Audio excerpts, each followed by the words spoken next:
Canadian Prime Minister Justin Trudeau, he's calling it quits amid plummeting approvals and fighting within his own party. Trudeau is stepping down after nearly a decade in power.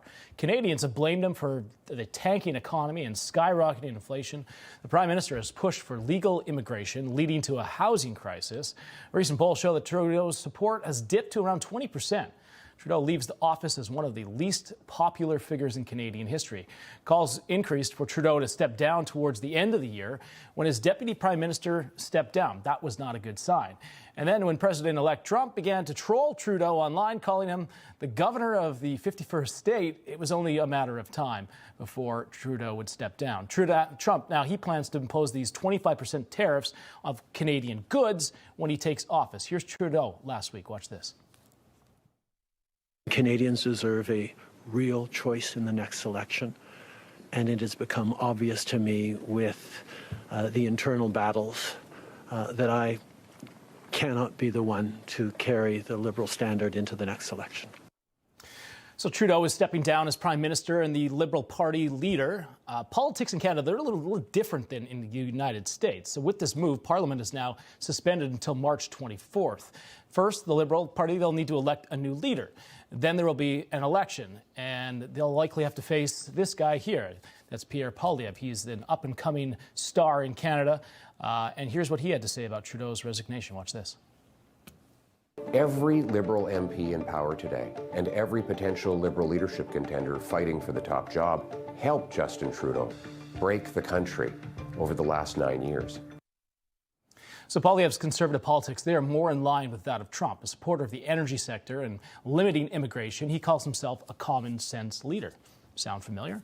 Let's bring in the host of the Charbonne Report, Michael Charbonne. Michael, on one hand, you could compare President Biden and Prime Minister Justin Trudeau as lame duck leaders, but why is Pierre Poilievre drawing comparisons to Trump?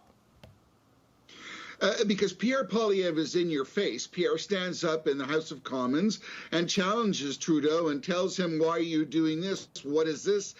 Why are we going down this road? And Canadians are identifying with a common sense approach, and that's what Poilievre is presenting. You also look at the similarities between Trudeau and Biden. Both of them were told to step down because their parties couldn't support them. Biden gets Kamala Harris, and supposedly now in the forefront of leading is Chrystia Freeland, who was the actual person who may have triggered this, because she would not tolerate $20 billion more of debt that Trudeau had added on. So Trudeau had to step down. And basically, Pierre Poilievre has been battering away at the things that have been bothering Canadians. And that's why, John, he looks like he may be the next Prime Minister of Canada. Absolutely. President-elect Trump, he claims that the U.S. is losing $200 billion a year in this trade deficit with Canada.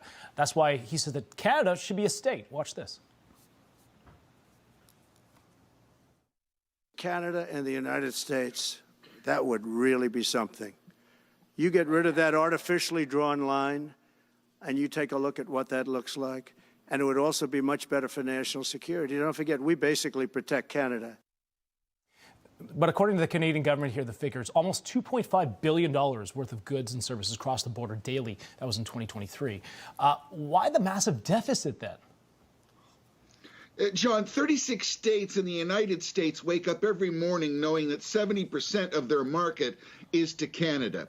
You have 340 million people. We have 41 million people. There are certain aspects of our country's resources that work well with Americans, that work well with American industry. I mean, let's be real. I mean, it's a 5,000-mile border. We are integrated. We have differences when it comes to health care, gun control, and women's rights. Those three things are enshrined in Canada pretty hard and fast, regardless of what political party you join. But this whole thing about inequity, we've had to make concessions in our car business to address American car makers being able to sell in Canada, and parts from Canada in American cars, and parts of American cars in Canadian cars to be sold. So I really look upon this as I don't know, it's a threat, it's bullying. I mean, look at when America needed help, Canada was there with our super soakers for California. Look at 9/11. Look at the 11 in Tehran. Right. I mean, we are friends. We work together. We're not at each other's throats. So, John, I think this 25% is a fallacy. I hope it is, because the Ontario Premier here would be threatening reciprocity of U.S. and repercussions. So, John, I think that's kind of where we're at with this tariff situation. And real quickly before I let you go, you did some work on the streets there in Canada. I want to get to this because you asked Canadians what they think about joining the United States. Let's play that.